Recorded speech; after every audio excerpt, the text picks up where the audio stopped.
श्री राम अपने गुणों से सुशोभित हो रहे थे। गुणैर विरुचे रामो दीप्तः सूर्य इवांशुभिः। महर्षि वाल्मीकि लिखते हैं, जैसे सूर्य अपने किरणों से सुशोभित होते हैं, वैसे राम जी अपने गुणों से सुशोभित हो रहे थे। राम जी के गुणों को देखकर पृथ्वी के मन में यह कामना जगी कि काश राम जी राजा बन जाते। तमेवं वृत्त संपन्नम अप्रधृष्य पराक्रमम लोकनाथोपमम नाथम अकामयत मेदिनी। मेदिनी के मन में यह कामना जगी। यह पृथ्वी के लिए मेदिनी शब्द का प्रयोग है, मतलब मेदा से मेदिनी बनता है। पृथ्वी भी सोचती है यदि राघव राजा बन जाते तो मेरे भीतर की मेदा माने दुर्गंधी समाप्त हो जाती। तो पृथ्वी के मन में यह कामना जगी, तो महाराज दशरथ के मन में भी यह कामना जगी कि मैं अपने राम को राजा बनाऊं। महाराज श्री दशरथ ने एक सभा का आयोजन किया। इस सभा में महाराज श्री दशरथ ने इस प्रस्ताव को रखा कि कल प्रातः काल के होने वाले पुष्य नक्षत्र में मैं अपने राम को राजा बनाना चाहता हूं। मंत्रियों, प्रजाजनों, पुरजनवासियों, यदिदम मेनु रूपार्थम मया साधु सुमंत्रितम भवंतो मेनु मन्यंताम कथम वा करवाण्यहम। यदि मेरा प्रस्ताव उचित लगे तो समर्थन करो, और यदि अनुचित लगे तो यह बताओ मुझे क्या करना चाहिए। जैसे महाराज श्री दशरथ ने यह प्रस्ताव रखा, महर्षि वाल्मीकि लिखते हैं, इति ब्रुवंतम मुदिताः प्रत्यनंदन नृपान नृपम वृष्टिमंतम महामेघम नर्दंत युबर्हिणः। जैसे काले काले बादलों को घिरे देख करके मोर पंख फैला करके नाचने लगते हैं, वैसे जितने अयोध्यावासी बैठे थे सबका मन मयूर नाच उठा। सारे अयोध्यावासी उठकर खड़े हो गए। अयोध्यावासियों ने कहा, महाराज जब से हमने अपने राघव को घोड़े पर बैठे देखा है, तभी से अपने राम जी को हाथी पर बैठा देखना चाहते हैं। घोड़े पर कौन बैठता है? दूल्हा बैठता है। और हाथी पर कौन बैठता है? राजा बैठता है।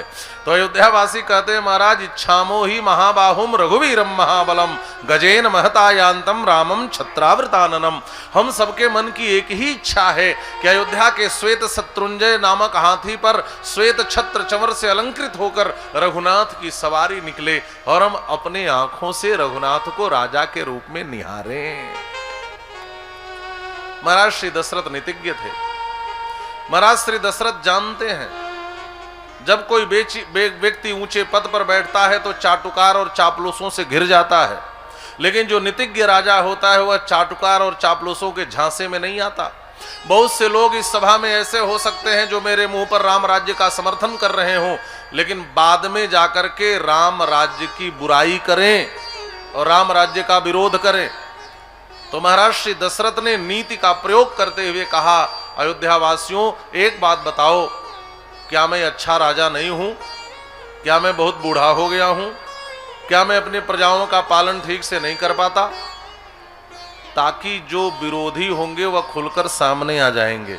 राजा को नीतिज्ञ होना चाहिए। जैसे महाराज श्री दशरथ ने ऐसा कहा कि एक बात बताओ, मुझसे बढ़कर के मेरे राम में क्या है कि मेरे प्रस्ताव रखते ही आप सब लोगों ने समर्थन कर दिया राम राज्य का। अयोध्या वासी बड़े भावुक थे महाराज, सब धर्मज्ञ हैं। अयोध्या की प्रजा खड़ी हो गई, मंत्री खड़े हो गए, सबने हाथ जोड़कर कहा, महाराज हम आपकी प्रजा हैं, आपने हमें झूठ बोलने नहीं सिखाया है। आप पूछना चाहते हो कि राम में ऐसा क्या है जो आप में नहीं है, तो महाराज आप सुन लो, आप में तो क्या इक्ष्वाकुभ्यो भी सर्वेभ्यो यतिरिक्तो विषामपते। इस संपूर्ण इक्ष्वाकु वंशीय परंपरा में जितने गुण राम में हैं, इतने गुण आज तक किसी में देखे और पाए नहीं गए। इसलिए हम श्री राम को राजा बनाने का समर्थन करते हैं। महाराज आप इतना ही मत समझो कि जो हम सभा में उपस्थित हैं हम ही समर्थन कर रहे हैं। हमारे घर की स्त्रियां, हमारे घर के बूढ़े, हमारे घर के छोटे बच्चे, स्त्रियों वृद्धा तरुण्यश्च सायं प्रातः समाहितः, सर्वा देवान नमस्यन्ति रामस्यार्थे मनस्विनः। हमारे घर के बूढ़े जगते हैं, सभी देवताओं को प्रणाम करके आराधना करते हैं और प्रार्थना करते हैं, हे देवताओं हमारी बूढ़ी आंखें बंद हो जाएं, इसके पहले हमें इन आंखों से राम को राजा बनते दिखा देना।